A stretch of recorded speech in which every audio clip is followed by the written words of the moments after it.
तो दोस्तों आज हम फिर से लेकर आ गए हैं देश दुनिया के सभी ताज़ा मुख्य समाचार सिर्फ आपके लिए। चलिए फटाफट खबर शुरू करते हैं। उससे पहले चैनल को अब तक सब्सक्राइब ना किया तो फटाफट चैनल सब्सक्राइब कर दें, लाइक कर दें, शेयर कर दें ताकि इसी तरह खबर आप हर रोज देख सकें। चलिए शुरू करते हैं आज की पहली बड़ी खबर। राष्ट्रीय सुरक्षा सलाहकार अजीत डोभाल को फिर से नियुक्ति मिल गई है। इसके अलावा प्रधानमंत्री नरेंद्र मोदी के प्रमुख सचिव पीके मिश्रा को भी सेवा विस्तार मिल गया है। आपको बता दें कि कैबिनेट की नियुक्ति समिति ने इन दोनों पदों पर सेवा विस्तार की मंजूरी दी है। सेना में अग्निवीर व्यवस्था को समाजवादी पार्टी और कांग्रेस ने लोकसभा चुनाव के दौरान बड़ा मुद्दा बनाया था। कहा था कि सेना के बाद यूपी पुलिस में यही व्यवस्था लागू करने की तैयारी हो रही है। इस बीच बुधवार की रात यूपी पुलिस का एक लेटर वायरल हो गया। एडीजी स्थापना की ओर से जारी लेटर में कहा गया है कि पुलिस विभाग के दफ्तरों में आउटसोर्सिंग से भर्ती पर विचार हो रहा है। सपा ने इसे पुलिस में भी सेना की अग्निवीर जैसी व्यवस्था लागू करने का आरोप लगाया है। खुद समाजवादी पार्टी के अध्यक्ष अखिलेश यादव ने इसे लेकर भाजपा को घेर लिया है। यौन अपराधों से बच्चों का संरक्षण अधिनियम के तहत दर्ज मामले में कर्नाटक के पूर्व मुख्यमंत्री बीएस येदियुरप्पा की मुश्किलें बढ़ती ही जा रही है। समाचार एजेंसी पीटीआई की रिपोर्ट के अनुसार बेंगलुरु की एक अदालत ने गुरुवार को कर्नाटक के पूर्व मुख्यमंत्री येदियुरप्पा के खिलाफ पॉक्सो मामले में गैर जमानती गिरफ्तारी वारंट जारी किया है। प्रधानमंत्री नरेंद्र मोदी ने गुरुवार को जम्मू कश्मीर में सुरक्षा स्थिति की समीक्षा बैठक की। इस बैठक में राष्ट्रीय सुरक्षा सलाहकार अजीत डोभाल और अन्य अधिकारी भी शामिल रहे। आपको बता दें कि जम्मू कश्मीर क्षेत्र में पिछले कुछ दिनों में कई आतंकी हमले हुए हैं। आतंकवादियों ने पिछले 4 दिनों में रियासी, कठुआ और डोडा जिलों में 4 स्थानों पर हमले किए हैं, जिसमें 9 तीर्थ यात्रियों की मौत और एक सीआरपीएफ जवान शहीद हो गया है। दिल्ली के हजरत निजामुद्दीन में स्थित एक मस्जिद और मदरसा को खाली करने के लिए दिल्ली हाई कोर्ट ने प्रबंधन को 1 महीने का वक्त दिया है। दिल्ली हाई कोर्ट ने डीडीए और एक स्थानीय धार्मिक बॉडी को निर्देश दिया है कि वो मस्जिद और मदरसा के केयर टेकर को खाली करने के लिए 1 महीना का समय दे। मुख्य विपक्षी पार्टी कांग्रेस ने चिकित्सा पाठ्यक्रमों में प्रवेश के लिए आयोजित नीट यूजी 2024 में कथित धांधली की जांच सुप्रीम कोर्ट की निगरानी में कराने की मांग की है। गुरुवार को नई दिल्ली में एक प्रेस कॉन्फ्रेंस कर कांग्रेस नेता गौरव गोगोई ने फिर से अपनी मांग दोहराई है और कहा है कि 24 जून से आरंभ हो रहे संसद के सत्र के दौरान इस मुद्दे को जोर शोर से उठाया जाएगा। आंध्र प्रदेश के नए मुख्यमंत्री के तौर पर चंद्रबाबू नायडू ने बुधवार को शपथ ग्रहण की, लेकिन इस समारोह में बिहार के मुख्यमंत्री नीतीश कुमार के शामिल नहीं होने को लेकर चर्चा तेज हो गई है। आरजेडी ने सवाल उठाते हुए कहा है कि एनडीए में कुछ भी ठीक नहीं चल रहा है। हालांकि आपको बता दें कि मुख्यमंत्री नीतीश कुमार ने तेलुगु देशम पार्टी के प्रमुख चंद्रबाबू नायडू को आंध्र प्रदेश के मुख्यमंत्री के रूप में शपथ लेने पर हार्दिक बधाई और शुभकामनाएं दी हैं। महाराष्ट्र में बड़ी सियासी उलटफेर देखने को मिल सकते हैं। अटकलें ये हैं कि विधानसभा चुनाव से पहले भारतीय जनता पार्टी अजित पवार से दूरी बना सकती है। हालांकि अब तक भाजपा या राष्ट्रवादी कांग्रेस ने आधिकारिक तौर पर कुछ नहीं कहा है। आपको बता दें कि हाल ही में आरएसएस ने मुखपत्र में पवार के साथ भाजपा के गठबंधन पर सवाल उठाए थे। नीट परीक्षा में ग्रेस मार्क्स को लेकर छिड़े विवाद के बीच एनटीए ने बड़ा फैसला लिया है। केंद्र सरकार ने गुरुवार को सुप्रीम कोर्ट में बताया है कि 1563 छात्रों को मिले ग्रेस मार्क्स को वापस लिया जा रहा है।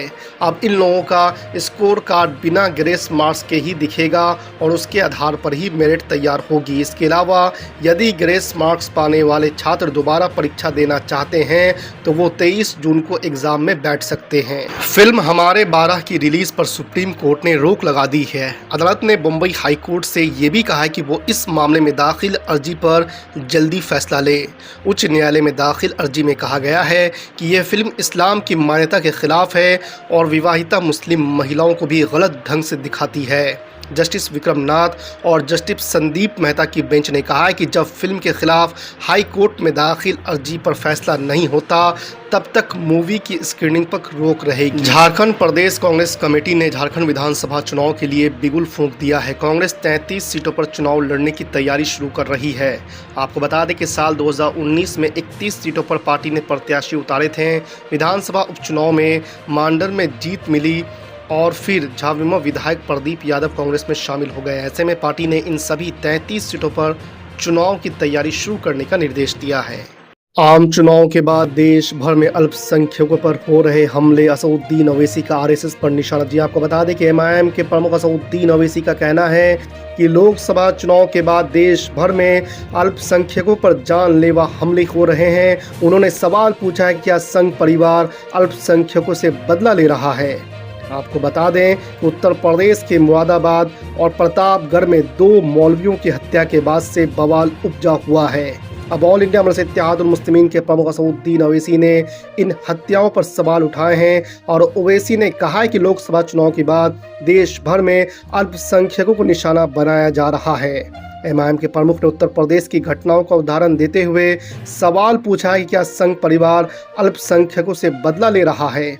ओवैसी ने आरोप लगाया है कि हाल के लोकसभा चुनाव परिणामों के बाद देश भर में अलग अलग हिस्सों में अल्पसंख्यकों पर हमले हो रहे हैं, जो चिंताजनक वृद्धि होती है। उन्होंने इसके लिए आरएसएस संघ परिवार पर निशाना साधा है। ओवैसी ने दावा किया कि लोकसभा चुनाव के नतीजों के बाद देश भर के अलग अलग इलाकों में अल्पसंख्यकों पर हमले की खबरें सामने आ रही है।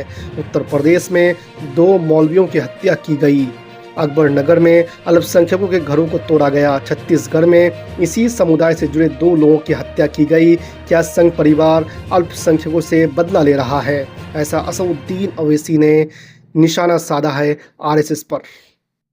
सोमवार को पूर्णिया के फर्नीचर कारोबारी द्वारा 1 करोड़ की रंगदारी मांगे जाने का आरोप लगाते हुए सांसद पप्पू यादव के खिलाफ पूर्णिया में थाने में एफआईआर दर्ज कराया गया। जी आपको बता दें कि पूर्णिया के सांसद राजेश रंजन उर्फ पप्पू यादव ने कहा कि मेरे खिलाफ गहरी राजनीतिक साजिश की जा रही है। बढ़ती राजनीतिक ताकत से कुछ लोग परेशान हैं, इसलिए रंगदारी का झूठा आरोप लगाकर एफआईआर दर्ज कराया गया। इस मामले में सुप्रीम कोर्ट की देखरेख में जांच कराई जाए और सच्चाई सामने लाई जाए।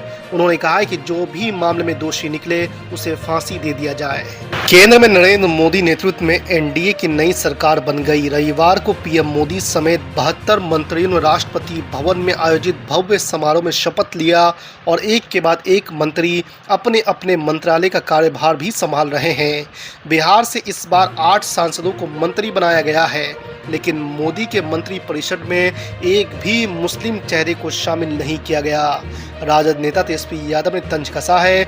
उन्होंने कहा है कि इन लोगों को उन लोगों से नफरत तो है। उन्होंने कहा कि नीतीश कुमार किंग मेकर की भूमिका में है तो बिहार के लोग बहुत कुछ करवा सकते हैं। समाजवादी पार्टी के प्रमुख अखिलेश यादव यूपी के कुछ जिला अधिकारियों से बेहद नाराज है। लोकसभा चुनाव में इन सीटों पर मिली हार को लेकर अखिलेश यादव ने यहां तक कहा है कि जिन जिला अधिकारियों ने हराया है उन्हें भूलेंगे नहीं।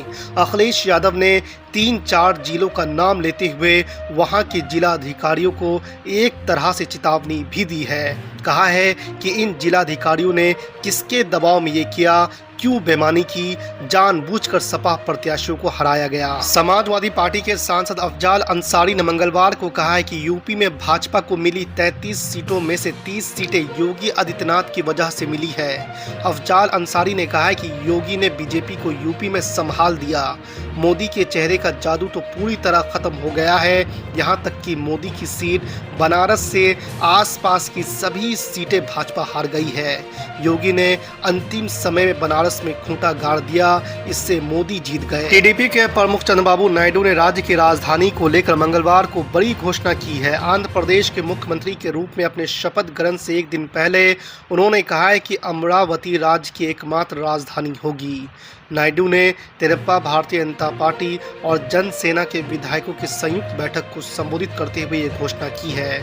इस मीटिंग में उन्होंने सर्वसम्मति से आंध्र प्रदेश विधानसभा में राष्ट्रीय जनतांत्रिक गठबंधन यानी कि एनडीए का नेता चुना गया है। नायडू ने कहा कि हमारी सरकार में 3 राजधानियों की आड़ में कोई खेल नहीं होगा।